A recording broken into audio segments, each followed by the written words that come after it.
What does it really mean when you're being chased in a dream, or flying, or falling? What do a lot of people say about different symbols in dreams, and how can we really dig into those and actually try to apply them and find some sort of truth to them? The only way to bring clarity to something is to shine light on it. The archetypes are not some highly mystical, dogmatic aspect of psychology. It is simply a way to categorize different aspects of the human psyche. Archetypes provide the structure, but they can take any form. And as we go through, even when people are watching in the future, I'm curious to see like what characters you're aware of, or if there's any dreams you've had that connect with any of these overarching themes. Most importantly, the first archetype that we should talk about is the self, because the self is the embodiment of the whole. The self holds the conscious and the unconscious as our personal identity, our whole identity. Can't really mention the self without mentioning the ego. A lot of people mistake the ego for the self. From the Jungian perspective, the ego is what's built up over a lifetime, only from the conscious self. The ego is built up consciously. So the self contains the ego that's built up consciously, plus the unconscious aspects. There's a lot of different characters throughout history that kind of represent the whole self in different ways. And it's also important to note that no single personality is completely taken over by any of these archetypes, and there is no character specifically that is 100% all encompassed by this archetypal structure.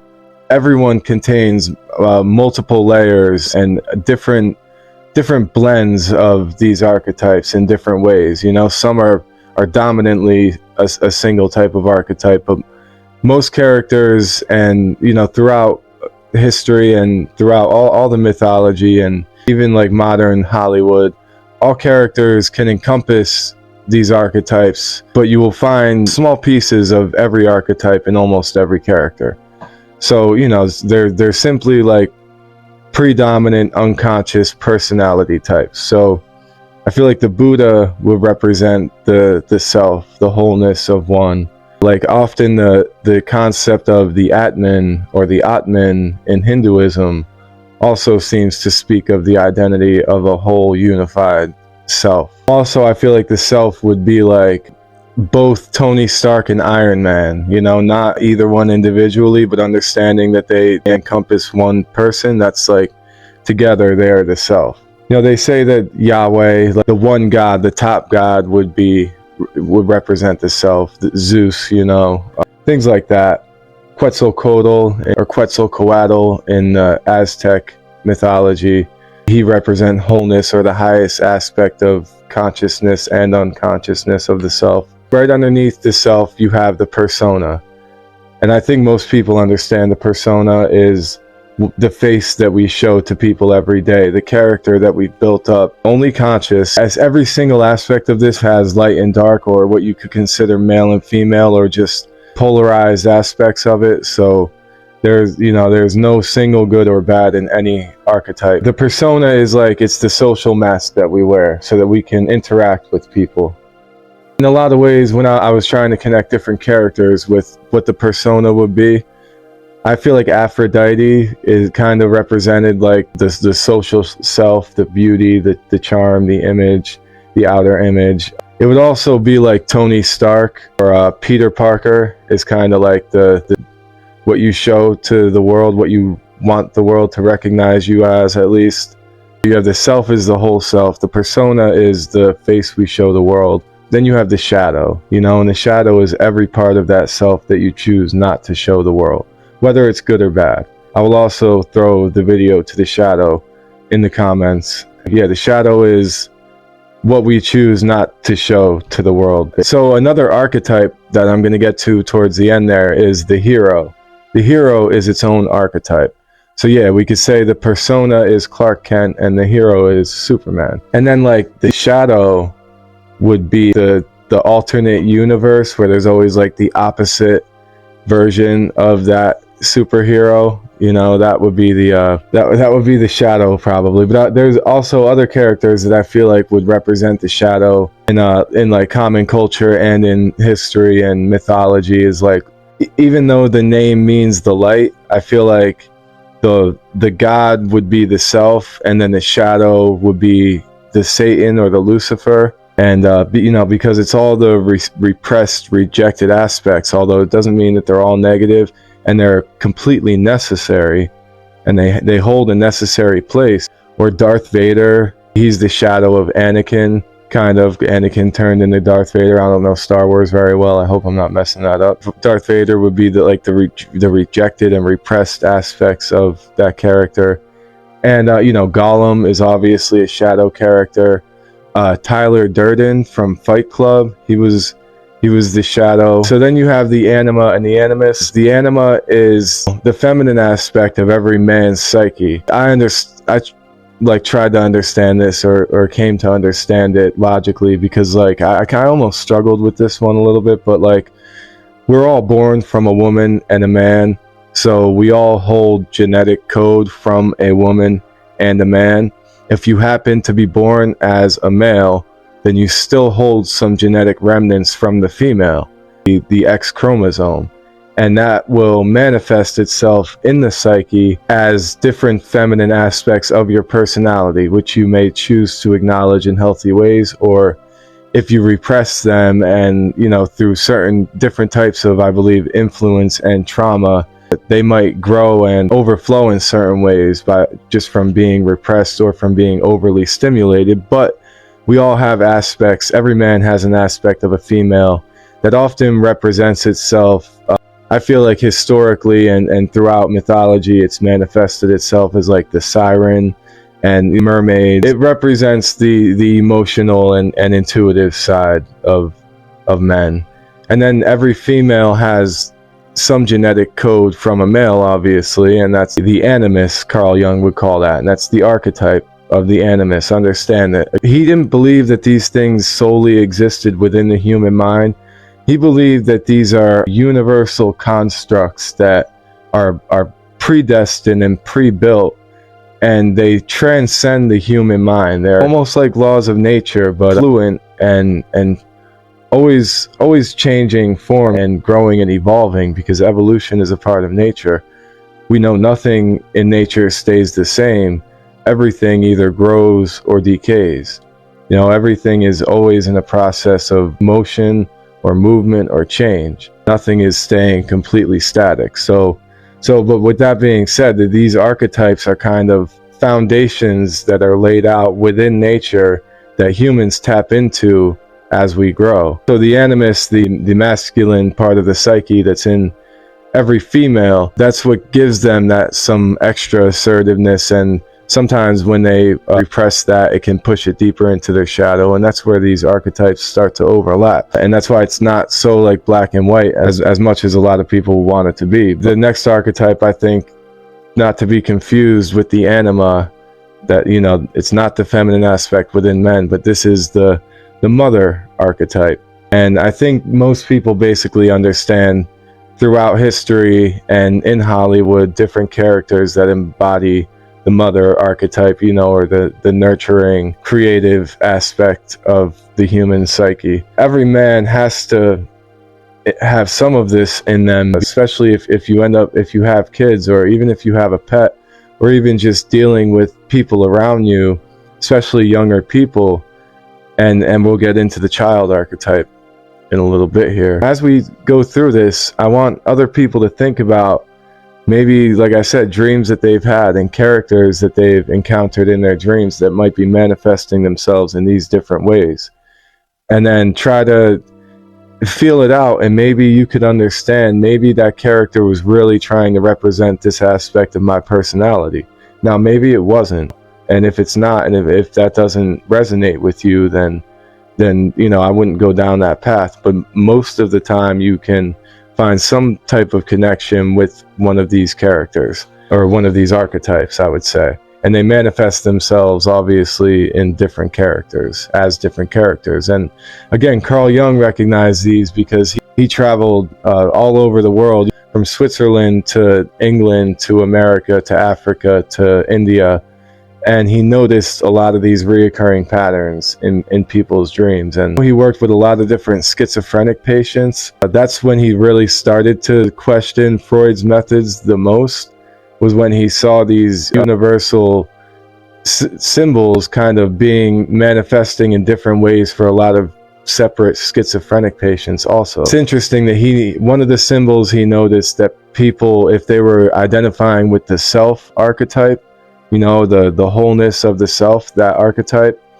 a lot of times it was manifesting as like mandalas.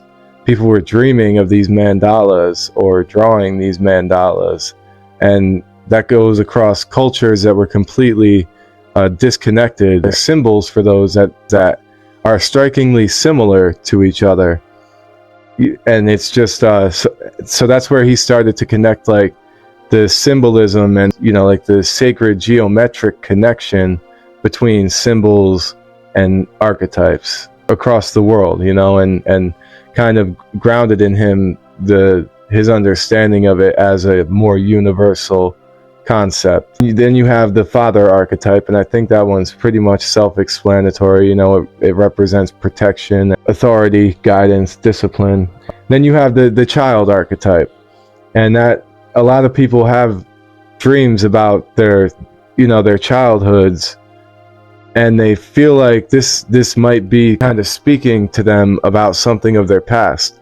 And it's definitely possible, but what I realized with the child archetype in my own dreams was that sometimes the child archetype is trying to speak to you about something of the future or something of your current life. You can get distracted by just confusing the timeline of it. It might be misrepresented in your mind as like some sort of message about the past or from the past, but it might just be a manifestation of that archetype that represents something in your current life or your future. So this shouldn't only be applied to dreams. Even though hallucinogenic experiences are distinctly different from dreams, there's also a lot of similarities. And Carl Jung attended a lot of shamanic circles and a lot of seances where people were trying to talk to different spirits and stuff, which might seem like a little wild these days, but actually around the time that he was doing it, it was very common. It was kind of like a part of pop culture at the time, these seances with ghosts. But he also attended a lot of shamanic and tribal sessions where people were dealing with different types of hallucinogenics and stuff. He was never really against approaching it from that direction, and a lot of the symbolism and the themes that people experience in their dreams share a lot of similarities to what they experience during hallucinogenic seances. So the child can also just represent the desire for growth and innocence and things like that. There's also like the child god throughout a lot of different literature, like the baby Jesus and stuff. But throughout all cultures, there's always some sort of representation of some sort of small innocent figure that represents this archetype. You can find it almost everywhere if you really start digging for it. And then I want to talk about the sage, who I mentioned in the first video, I think, is the wise old man. In some of Carl Jung's writing, he refers to it as the wise old man. I know a lot of people don't like to refer to it as the wise old man because it's not necessarily a masculine figure. It could be feminine too. So a lot of people like to just call it the sage or the wise figure, the wise one. And obviously that represents like just higher understanding, and also embodies the unconscious and the conscious, and is represented through lots of different characters like Gandalf and Yoda and Dumbledore, I think it was. The interesting thing about the sage is that sometimes the sage can encompass a bit of another archetype, which is the trickster. So we could talk about that next. That is one of the most interesting archetypes to me. The trickster represents order and chaos, or chaos from order.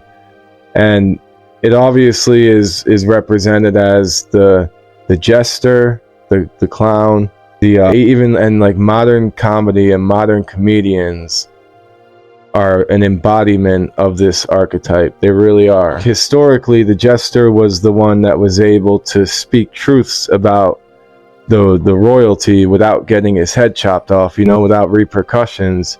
And in a lot of Native American cultures, they would have these different events where they would bring forward this person, whatever they chose to call them at that point, and that person would mock the leader of that tribe. If the leader felt uncomfortable about something that this trickster was saying or something, they thought that they would say, like, this is the one thing that needs to be discussed within the group the most. This is what we need to focus on the most. Whatever, if he makes fun of you about something and it makes you feel uncomfortable, that's how you know what you need to address for the future the most. So it's really interesting that kind of what's been reduced in our modern society to just like a clown, something that's not to be taken serious, that's simply for entertainment purposes, has really historically held so much significance in our society. Laughter is crucial, as we all know, and a lot of times the most comfortable or the clearest way to convey a lot of harsh truths is through comedy. Tragedy and comedy are really inseparable. Wow, someone is trying to call me again. Carl Jung called God the wise old man. Right, yeah. And they said that that's the character that's depicted in the Sistine Chapel, right? Yeah, the wise old man, also like represented as like Merlin in the King Arthur series. I would say that Arthur is not only the hero, but also the self, because that's the other thing I didn't mention about the very first archetype we talked about, the self. A lot of times by the end of a story, the hero embodies more aspects of the self than the hero at that point. So, because at that point the character has become whole. The trickster, I've always really been fascinated with the trickster. They say sometimes Satan also is represented as a trickster because he's always trying to fool people. And also Hermes is often associated with the trickster. You can find different connections depending on how you want to look at it, but often responsible for conveying tragedy and harsh truth, but also clarity.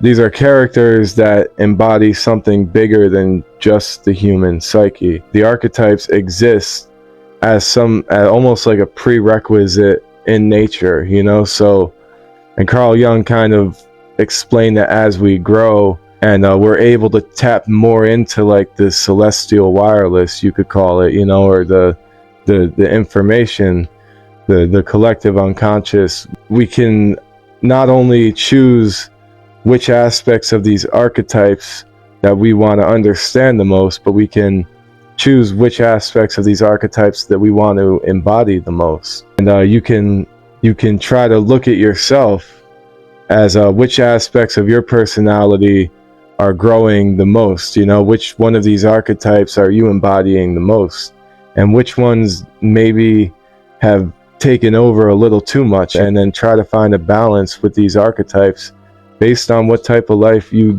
would like to live.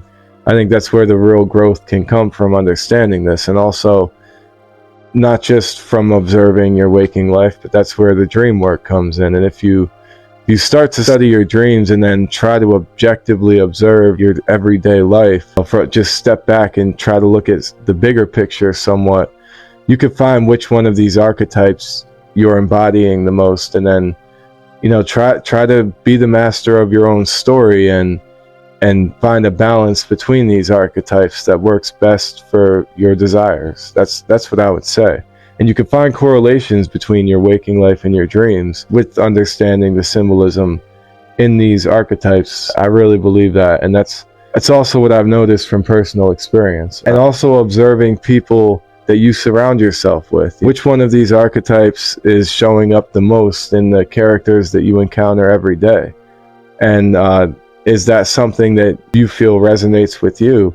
If not, you might need to try to shift your perception a little bit. And you may find this archetype manifesting through different characters in your life based on what you put out to it. And eventually you'll see how you can change and shift and choose that just from understanding it. The only way to bring clarity to something is to shine light on it. You could come up with your own names for these archetypes, or your own phrases for these, if whatever resonates the most with you. But there's also the explorer, the ruler, and obviously the hero. I think a lot of those can basically be understood intuitively. But I had to get through that. So that's the gist of the archetypes. If anyone has any questions, definitely hit me up in the comments or send me some messages if you want, and we could talk more about that. My research is never ending with that. I want to get into like a lot of common dream symbols in modern culture, and now that we have an understanding of the more foundational basis from the Jungian perspective, what do a lot of people say about different symbols in dreams, and how can we really dig into those and actually try to apply them and find some sort of truth to them? Because although I've said in the past that they're basically nonsense, it's not all 100% nonsense. There's some validity to what some people have associated with these symbols throughout time. These things are highly subjective, as we're trying to categorize them and add some objectivity to them just for the sake of clarity and communication. But I think we all understand that symbolism in dreams is a highly subjective and nuanced concept. The experience of flying in a dream. This is a common theme. Most of the time, if you look it up on Google, you could try it right now, tell me if I'm wrong, but I believe if you look it up on Google, it's going to tell you that dream, hopefully Google will give you the caveat that dreams are highly subjective and morphing and fluid. It'll tell you that flying usually represents freedom, or the desire for freedom, or liberation, or the desire to escape from the constraints in life, or something like that, or escape the common bindings of your culture, something like that.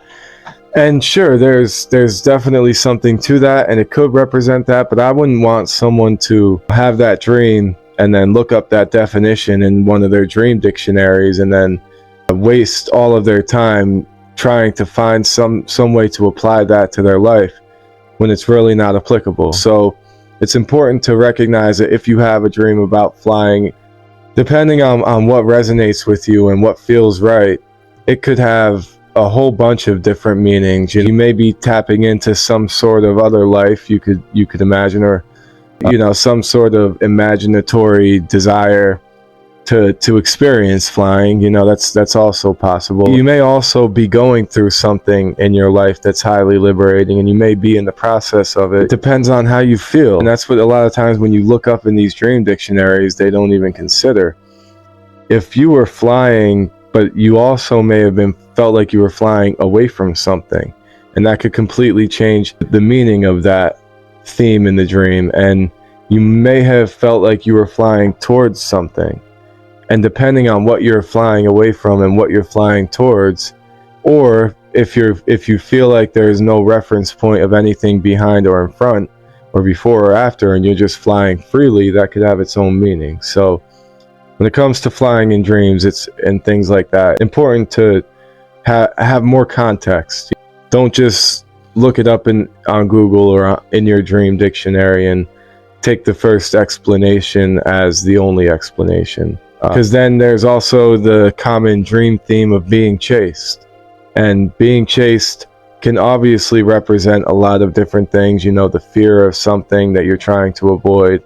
Also, like, you may be in a flying dream where you're being chased. And obviously that wouldn't represent like liberation. That could represent all of your fears. That might be encompassing all of your fears, and it might be a way for you to emotionally process these fears without the judgment that you'll experience from people in your everyday waking life, so that your mind is subconsciously better equipped for these things. It also just represent like procrastination or stress from certain responsibilities, or I would say like it could be something that some sort of desire or future outcome that you're drawn to, but you feel like you might never be able to get to.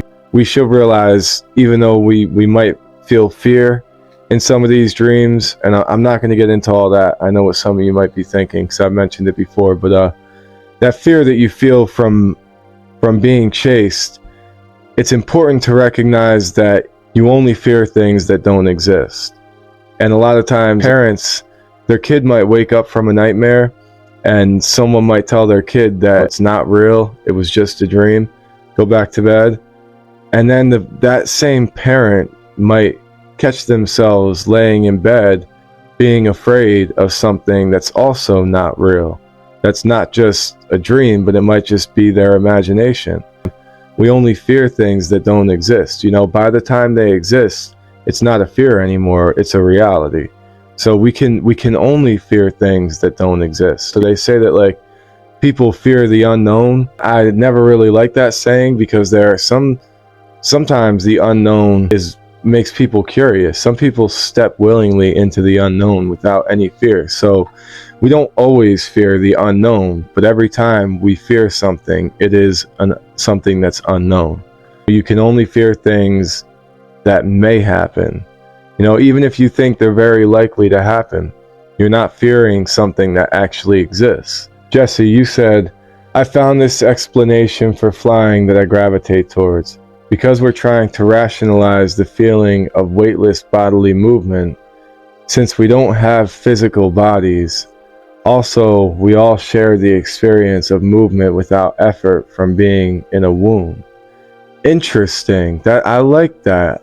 That makes sense. But as far as like movement without effort from being in a womb, I think the experience of floating would be distinctly different than the experience of flying.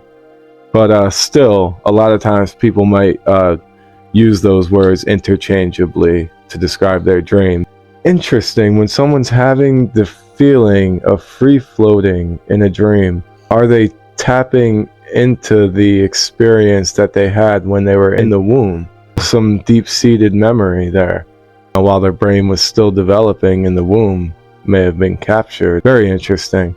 One of the common themes in dreams that people ask questions about is their teeth falling out. And I literally have a dream dictionary still that says when your teeth fall out, it means you're going to get money in the future.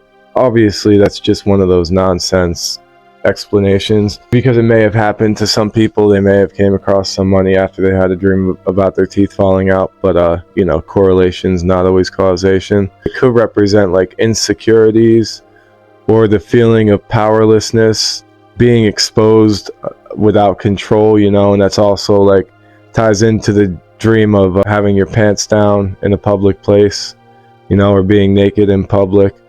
A lot of times, a lot of the explanations you see for that is like insecurities. It definitely, by and large, I feel like they probably do most of the time represent some type of insecurity. Jesse, you said if your teeth are falling out, you need to brush more.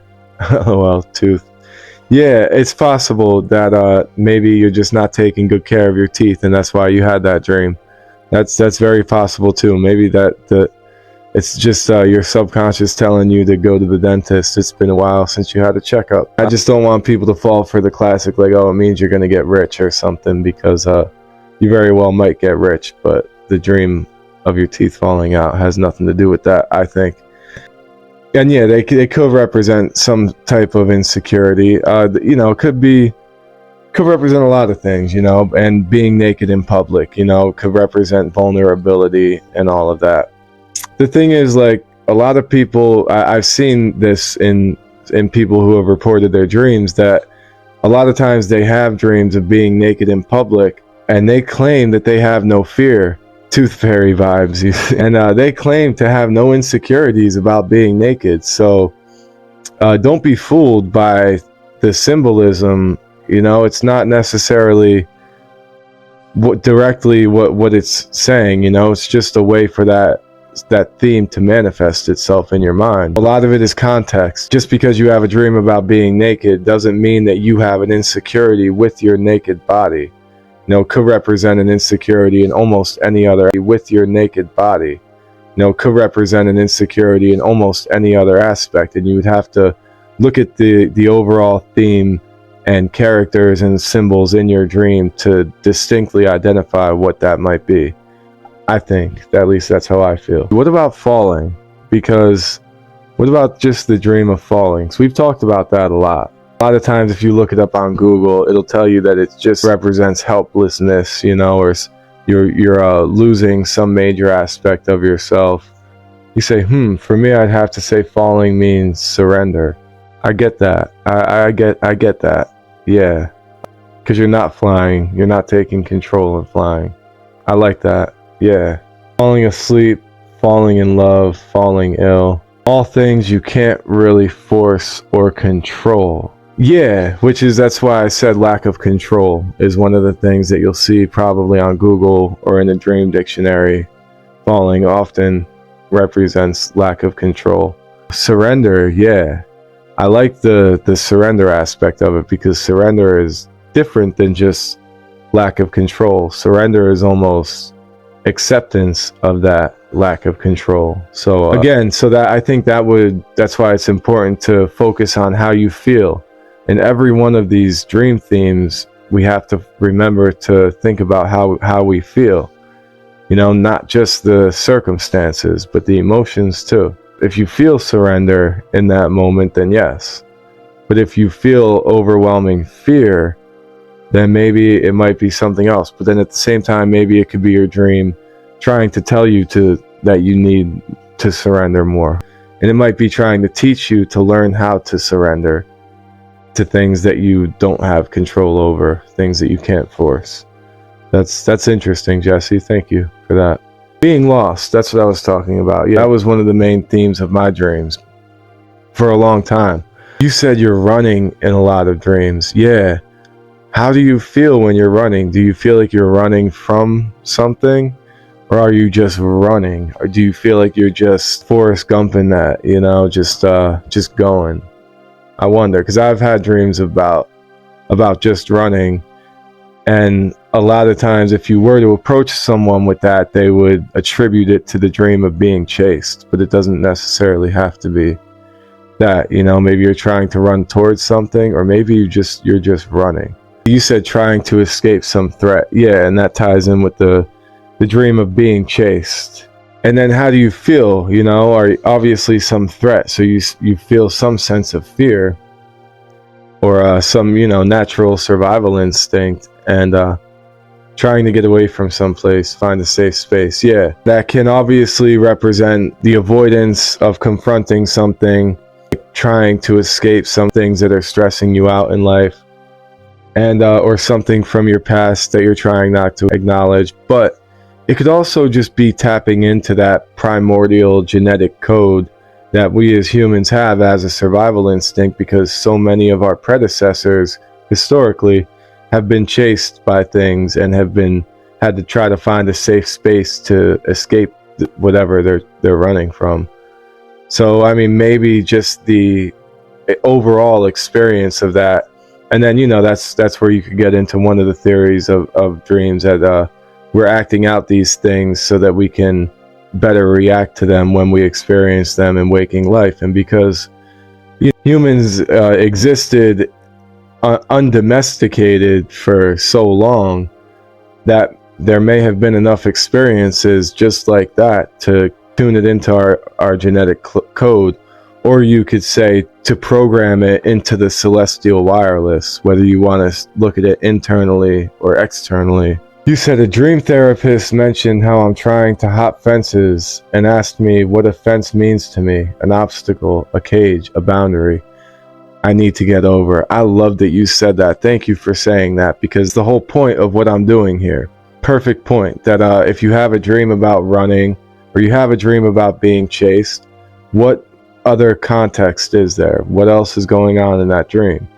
If you're trying to jump over things like fences and stuff, yes, that can add a whole nother meaning to it. And again, how you feel in that dream could add another meaning to it. And I've had dreams of just running. A few different dreams about just running, actually. I'm not going to sit here and go through all my dreams, because that's not the point of this here, but some of them are really interesting. But what I got from that was I felt like I was really tapping into my roots of my history, and maybe having I felt like personally it might have been experiences from past lives or potential lives, you know, if you don't want to look at it as a timeline thing, potential other forms of my energy, you know, my reflected energy, you know, because I do have a Native American blood in me significantly. So, you know, a lot of times I felt like I was one of those messengers just traveling across the plains. Some other times I was running in a less natural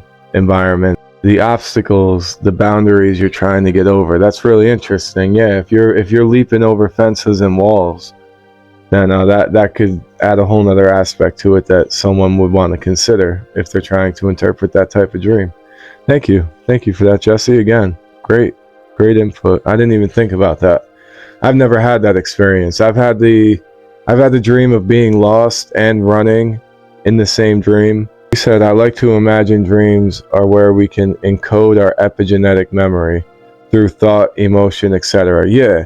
Honestly, man, a lot of the modern scientists that study onerology, that's like one of the reoccurring theories that I hear a lot of them say. So you know that you're definitely not far off with that, and I definitely think there's something to that. And I think the more people consider it from that perspective, I think that we can learn the most. Not looking at them as some strictly a psychological phenomenon, and not looking at it as simply some sort of esoteric experience, but also considering the physical genetics of it. If you look up death in dreams and what that could mean, a lot of people, especially a lot of these Facebook gurus and stuff, they'll probably tell you that it represents ending, transformation, the need to let go of something. But I think we all understand why that could be wrong in so many ways. First of all, what type of death? Who died? In what way did they die? How did you feel when they died? You know, what was the context of it? Did you witness the death, or are you just seeing the aftermath of the death? You know, there's so many different things to consider when it comes to death in dreams. Don't just take the first explanation that you see.